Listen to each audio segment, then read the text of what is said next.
Christian persecution of Jews is one of the darkest chapters in European history. It is also a subject that is often softened, simplified, or pushed aside as misuse of religion or the actions of a few misguided individuals. But when we look at the full historical picture, it becomes clear that the persecution was not merely an exception. It grew to become systemic, theologically justified, and institutionally supported. The relationship between Jews and the earliest Yeshua-followers was originally an internal Jewish matter. Yeshua himself was a Jew. His disciples were Jews. The first communities were Jewish environments discussing the interpretation of Torah, the prophets, and messianic expectation.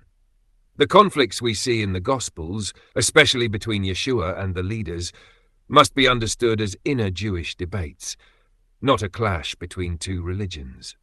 The separation came gradually, especially as more non-Jews entered the movement and Christianity distanced itself from Jewish practice. When the temple was destroyed in the year 70, and later after the Bar Kokhba revolt in 132 to 135, Judaism and Christianity developed along different paths. Judaism shaped the rabbinic tradition and the Talmud. Christianity formed its own theology, texts and identity, more and more defined against the Jews. A decisive turning point came when Christianity became the state religion of the Roman Empire in the 4th century. A movement that had once been marginalized now gained political and legal power. With that power came the need to explain why the Jews, the people who had Torah and the prophets, did not acknowledge Christ. The answer Christians eventually embraced had devastating implications. Jews were portrayed as rejected, hardened, or cursed. The charge of deicide, the killing of God, became central. Even though crucifixion was a Roman execution method, theological blame was placed on the Jews collectively. This gave religious legitimacy to hatred. Jews were not only wrong, they were dangerous, guilty, and enemies of God. This theology had concrete consequences. In the Middle Ages, Jews were subjected to forced baptisms, the creation of ghettos, professional restrictions, and mass expulsions. During the Crusades, entire Jewish communities were massacred, not because of anything they'd done, but simply because they were Jews.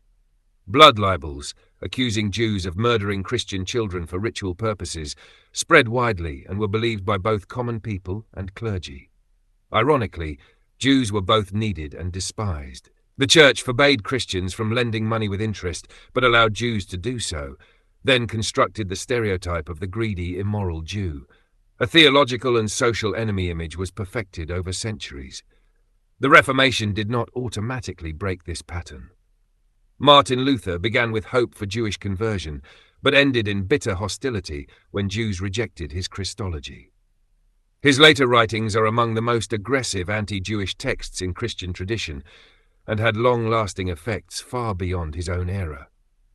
It is important to understand that this history is not merely about evil Christians and innocent Jews, but about how theology, power, and identity can distort both morality and human relationships. When a religion defines itself by delegitimizing another, the door to dehumanization opens. At the same time, it is crucial to emphasize that individual Christians today bear no personal guilt for what happened in the past. Historical guilt cannot be inherited in a legal or moral sense on the level of individuals. Yet Christians, as part of a tradition, a textual heritage, and a theological language, do carry a historical legacy. And all legacies, especially those containing injustice and suffering, require a reckoning. To confront this history honestly is therefore not an act of self-blame, but of maturity, responsibility, and a willingness to correct what once caused harm.